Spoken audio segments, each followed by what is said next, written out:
Welcome to the Deep Dive. We take complex stuff, break it down, and give you what you need to know fast. Today, we're tackling something really fundamental, that old saying, seeing is believing. Right. But, well, in our digital world, that idea is seriously being challenged, maybe even shattered by this technological thing that's kind of reshaping reality. Yeah, exactly. We're doing a deep dive today into deepfakes. These are synthetic media, so think videos, audio that look and sound incredibly real, alarmingly real, actually, Definitely. and they're spreading fast, really pushing the limits of what we feel we can trust online. Okay, so for this deep dive, we've looked at a whole range of expert sources. There's a key study from 2020 on how deepfakes affect trust, some newer stuff looking at future impacts, and also an analysis of how journalists are actually talking about this threat. Right. So our mission today is really to cut through all the hype and the noise. We want to unpack what deepfakes actually are, how they work, what effects we're already seeing, like documented effects, and what it all means for, for you trying to stay informed in this, well, increasingly tricky information world. It is tricky. The whole idea of something looking totally real but being completely fake, it's unsettling, isn't it? So to really get the danger, we need to understand what a deepfake is. How are they made? Okay, so at its most basic, a deepfake is a super realistic video or audio clip made using artificial intelligence, specifically deep learning algorithms.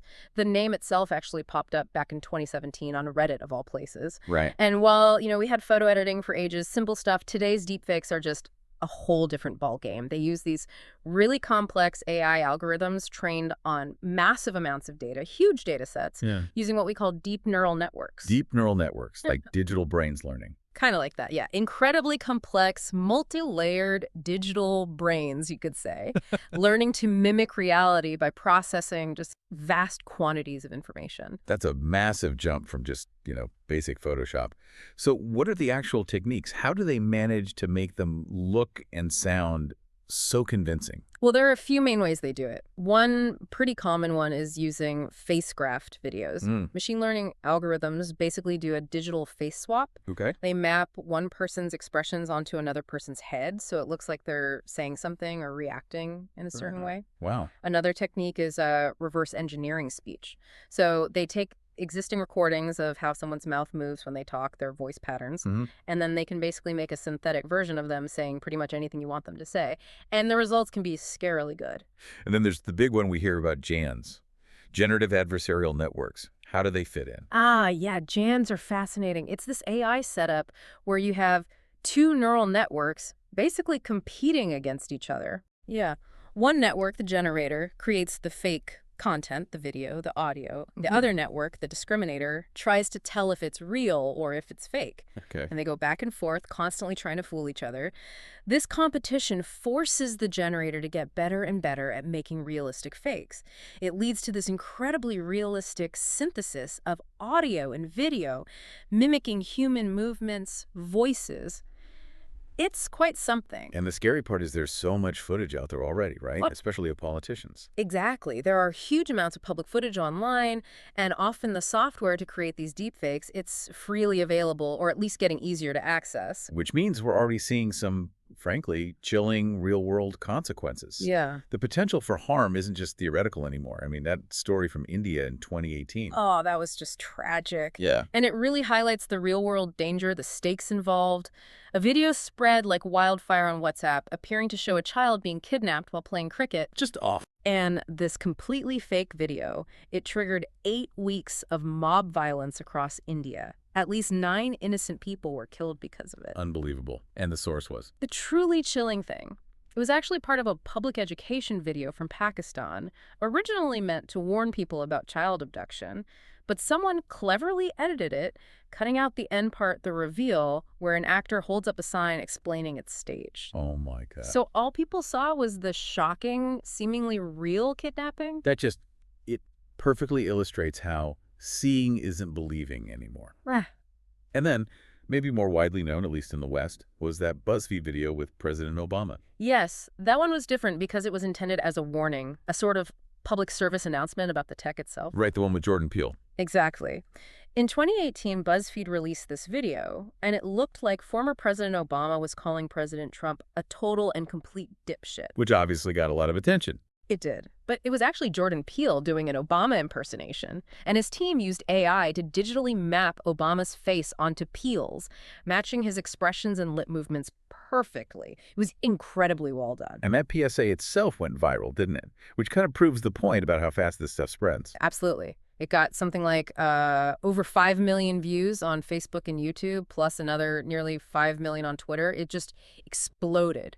And it showed how quickly this manipulated content can reach a massive audience, even when it's labeled upfront as a demonstration. So that BuzzFeed example, even though it was meant for good, really drove home how fast this stuff can spread, which brings us to a really critical point. Mm-hmm. Why are visuals specifically so powerful and, I guess, so dangerous in this context? Yeah, it's a great question. And research has actually shown for decades how much visuals affect us, especially in politics. You know, back in 1990, Graeber found TV viewers remembered visual messages better, more accurately than just words. Then later, Grabe and Busey showed that just seeing a candidate, they called them image bites, could sway voters more than sound bites of them talking. So the image itself is more powerful than the words sometimes. It can be. And then Pryor in 2013 confirmed that, well, we just recall information better overall when we get both visual and verbal cues together. Right, that makes sense.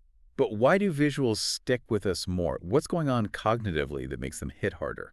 Well, cognitively speaking, our brains process visuals more directly with less mental effort than reading or hearing words. Stenberg pointed this out in 2006. Easier to process. Yeah, and Witten and Knudsen argued that because we perceive visual information as having more precision, like it's more exact, we integrate it more effectively into our understanding. This all leads to something called the realism heuristic. Basically, we have this default tendency to assume that audio and images are more likely to reflect the real world as we experience it. Okay, so direct processing feels precise, leads to this realism heuristic. But there's another layer here too, right? This idea of truthiness. Yes, that's absolutely crucial. Our brains have this bias towards fluency. Things that feel familiar or easy to process are more likely to be accepted as true. Like if it feels right, it must be right. Pretty much. That familiarity creates what researchers call the truthiness effect. It makes information easier to digest and seem more credible. And here's where deepfakes get really problematic, especially fakes of famous people. Because they look so real. Exactly. Their technical realism creates that feeling of fluency, that familiarity, whether the content is true or completely fabricated. It feels like something you've seen or could see, so your brain nudges you towards accepting it. And then you throw social media into the mix. Oh yeah, it's like pouring gasoline on the fire. Research is clear. Videos and images get shared way more easily on platforms like Twitter. Political tweets with visuals, they get significantly more engagement, likes, retweets, the works. So a convincing deepfake, hitting that truthiness button, can just spread like crazy. Incredibly fast, reaching millions in potentially just hours, amplifying that feeling of reality across the network. Okay, so we've established the power of visuals, this truthiness thing. But what about the actual measurable impact? There was a big study on this, wasn't there? Fakari and Chadwick in 2020. Yes, that was a really important one. The first major academic study looking directly at deepfake effects on a large representative sample in the UK. And what were they trying to figure out exactly? They had three main questions. First, do deepfakes actually deceive people, make them believe something false? Second, do they create uncertainty about what's real? And third, does that uncertainty then damage trust in news, particularly news encountered on social media? Okay, makes sense. How did they test it? You mentioned the Obama appeal video earlier. They used that exact video. They showed different groups, different versions. One group saw just a short 4-second deceptive clip. Another saw a longer 26-second deceptive clip. This one had some subtle hints it might be fake, but no clear giveaway. Right. And the third group saw the full video, the original PSA, including the part where Jordan Peele reveals it's him. And then they asked them. A simple question. Did Barack Obama ever call Donald Trump a dipshit? And the options were yes, no, or significantly, I don't know. Okay, so what did they find? Were people easily fooled? Here's where it gets really interesting and maybe a bit counterintuitive. People were not significantly more likely to be flat out deceived to answer yes by the fake clips compared to the real one. Overall, only about 16% were actually deceived. Why do you think that is? Well, the study suggests the actual statement Obama saying that seemed highly improbable to many people. It might have triggered a kind of, wait, really, that sounds too extreme reaction. So the content itself provided some defense. Possibly. It shows that maybe outright deception isn't always the biggest, or at least the only danger? It's something more subtle. Okay, so if they weren't necessarily deceived, what was the main impact then? What did happen? Uncertainty. That was the key finding. The deceptive deepfakes did significantly increase uncertainty. About 35 to 37% of people who saw the fake versions answered, I don't know, Compared to bring? compared to only about 27-28% for those who saw the full educational video with the reveal. And the researchers argued strongly that, I don't know, wasn't just people skipping the question, it was a real indicator of genuine uncertainty. The fakes planted doubt, even if they didn't create outright belief. Okay, so the deepfakes make people unsure. What's the knock-on effect of that? How did that affect trust? Well, that increased uncertainty was then found to significantly reduce people's trust in news they see on social media. It's an indirect effect, but a critical one. So it's not the fake itself making you distrust news, but the doubt it creates. Exactly. That feeling of, I don't know what's real anymore, starts to bleed over, eroding trust in the platforms where we get our information. And this held true even when they accounted for people's pre-existing levels of trust. Wow. So what does that mean for, like, civic culture, for public debate, if we're all just increasingly uncertain? The study's conclusion is pretty stark. They argue deepfakes contribute to what they call generalized indeterminacy and cynicism. Basically, a widespread feeling that you just can't know what's true, leading to cynicism about everything. Which isn't the same as healthy skepticism. No, it's different. It's closer to what Peter Pomerantsev called a need for chaos, where people almost give up trying to find the truth because the information environment feels so polluted. And that's obviously really damaging for informed public discussion in a democracy. Yeah, absolutely. Now, it's also interesting how journalists have been covering this. You mentioned they focus on future threats. Yes, there's this concept of conjectured futures in journalism, where reporters often speculate about uncertain future threats, especially big existential ones. Nager talked about this back in 2007. But with deepfakes, particularly during the period studied, 2018-2019, there weren't actually that many real examples of them being used widely in politics yet. So journalists did something called conjectured specificity. Conjectured specificity, meaning? Meaning they essentially had to invent very specific, detailed, fictional worst-case scenarios to illustrate the potential danger. Because the real-world examples were scarce then, they filled the gap with these really vivid hypothetical disasters. Can you give some examples of those imagined scenarios? What were they conjuring up? Oh, things like a hostile government creating a deepfake video of a candidate taking a bribe right before an election, or maybe a fake audio recording of world leaders seeming to authorize a nuclear attack. Yikes. Yeah, or taking existing conspiracy theories like Pizzagate and imagining how much more damaging they could be if there was a believable deepfake video to go with it. The goal was clearly to show just how bad things could get. And some news outlets even made their own deepfakes, right? Right. To prove the point. Oh, that's right, which is fascinating in itself. Big names, BuzzFeed again, ABC, the New York Times, even the Mail on Sunday in the UK, they created their own deepfakes Why? to demonstrate the technology's potential for harm.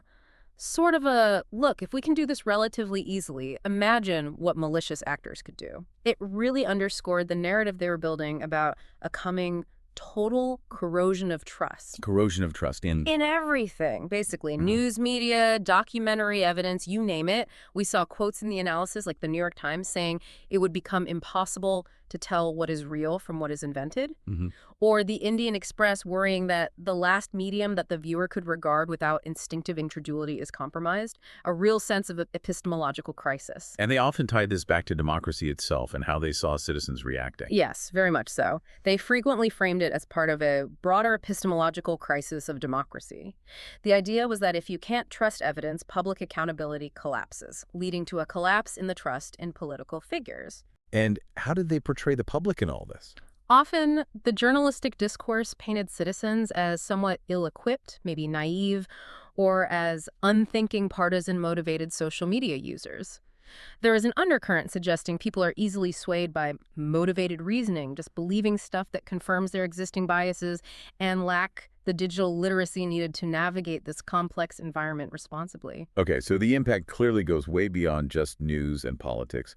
What other areas are affected, and what are the sort of human costs we're seeing? Oh, absolutely. The trust erosion is widespread. Think healthcare information, financial markets, just general social media interactions. It casts doubt everywhere. Yeah, the human cost. This is where it gets really serious and sometimes overlooked in the focus on politics. Deepfakes cause genuine, significant psychological distress. There are documented cases where online harassment using deepfakes, often non-consensual pornography, has led to severe mental health crises, even tragically, suicide. That's horrific. It is, and young women are disproportionately targeted. We see things like fake AI-generated nudes spreading, which is directly linked to increased gender-based violence and harassment. It's a very real, very severe consequence happening right now. So it sounds like things are escalating. Is there a kind of tech arms race going on? There definitely is. You've got this constant increase in how sophisticated the creation tools are becoming and how easy they are to get, and that has absolutely kicked off an arms race between the people making deepfakes and the people trying to build technology to detect them. And the fakes are winning. Well, the growth is staggering. One stat showed the number of deepfakes online increased by something like 968% between 2018 and 2020 alone. It's growing incredibly fast, and the tech keeps evolving. So given all this, how do we even start to deal with it? What are the potential solutions or safeguards people are talking about? Can tech save us? Well, there's definitely hope pinned on technology. AI detection tools are getting better. But, there's a big worry that the creation tech will always stay one step ahead of the detection tech. Someone described it as like trying to monitor every bumblebee. It's a massive challenge. So tech is part of the answer, probably, but it's unlikely to be the whole solution on its own. Okay, so if tech isn't the silver bullet, what about the platforms, social media companies? Yeah, there's huge pressure on them.